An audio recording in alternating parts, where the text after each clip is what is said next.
సంవత్సరానికి ఒకసారి వచ్చే ఫెస్టివల్స్ ఎలా జరుపుకుంటారో తెలియదు, కానీ మా ఊర్లో మాత్రం సంవత్సరానికి ఒకసారి వచ్చే ఈ తిరునాళ్ళు మాత్రం మహా గొప్పగా జరుపుతారు. తిరునాళ్ళు అంటే చాలామందికి తెలియకపోవచ్చు, కానీ గుంటూరు ప్రకాశం జిల్లా వాళ్ళకి మాత్రం తప్పకుండా తెలుస్తుంది. గోదావరి సైడు తెప్పోత్సవాలు జాతరలు ఎంత ఫేమస్సో మా సైడు తిరునాళ్ళు అలాగే. కోటప్పకొండ తిరునాళ్ళ గురించి అందరూ వినే ఉంటారు కదా, దాని ఎంత ఫేమస్ కాకపోయినా మా ఊరి తిరునాళ్ళు కూడా బాగానే చేస్తారు.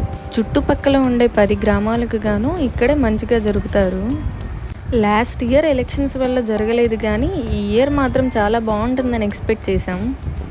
యాజ్ యూజువల్ పాలిటిక్స్ వల్ల ఎక్స్పెక్ట్ చేసినంత రేంజ్లో లేదు, కానీ అరేంజ్మెంట్స్ అన్నీ బాగానే చేశారు. చూసారుగా క్రౌడ్, ఇలా ఉంటుందని చెప్పే ఎవ్రీ ఇయర్ గుడికి వెళ్ళడం మాత్రం స్కిప్ చేసేస్తాను. కానీ ఈసారి ఎలా అయినా టెంపుల్కి వెళ్ళాలని వస్తే ఇంత పెద్ద క్యూ ఉందన్నమాట. అసలే సమ్మర్, ఫుల్ ఎండలు కూడా. దర్శనం అయ్యి బయటకు వచ్చేసరికి ఫుల్గా తడిచిపోయాం. క్రౌడ్ ఎక్కువగా ఉండడం వల్ల ప్రదక్షిణాలు చేయడానికి కూడా అవ్వలేదు. లంచ్ టైం అవడం వల్ల కొంచెం ఫ్రీ అయింది. ఇక పిల్లలను మేము ప్రదక్షిణలు చేసేసి అలా టెంపుల్లో కొంచెం సేపు తిరుగుతూ ఉన్నాం. ప్రభలు అంతా ఎలా కడుతున్నారని మా వాళ్ళు చాలా ఆసక్తిగా చూస్తున్నారు. తిరునాళ అనగానే పూజలు, అన్నదానం, దేవుడి ఊరేగింపు ఇవన్నీ పక్కన పెడితే ప్రభల కోసమే చుట్టుపక్కల గ్రామాల నుండి అందరూ వస్తారనమాట. ఈ ప్రభల పైన రికార్డింగ్ డ్యాన్సుల కోసం అయితే రక్తాలు చిందిస్తారు.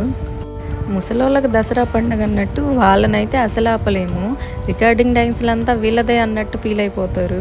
ఇక సాయంత్రం దేవుణ్ణి వీధి వీధి ఊరేగిస్తారనమాట. ఇలా నీళ్లు వారుగా పోసి దండం పెట్టుకోవడం ఆచారం. అలా చేస్తే తీరని కోరికలు ఏమైనా ఉంటే తీరుతాయని అందరి నమ్మకం. ఇక నైట్ మళ్ళీ ఫ్యామిలీ అంతా టెంపుల్కి వెళ్ళాము. నైట్ అయ్యేసరికి ఈ లైటింగ్స్ ఇవంతా టెంపుల్ని బాగా రెడీ చేశారు. మార్నింగ్ అంత క్యూ ఉంది కదా, ఇప్పుడు ఫ్రీగా ఉంటుందని ఎక్స్పెక్ట్ చేసాం, కానీ ఇప్పుడు కూడా మళ్ళీ క్యూలో ఇరుక్కుపోయాము.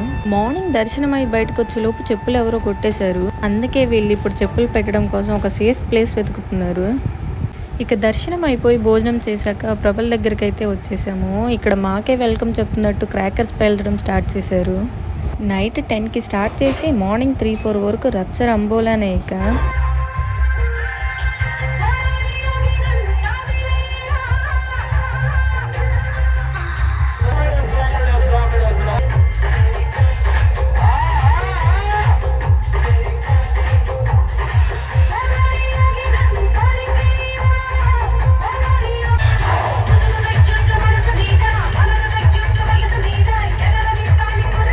చూసారుగా, వీడియో నచ్చితే లైక్ చేసి షేర్ చేయండి. And do subscribe to my channel Eshwari talkies.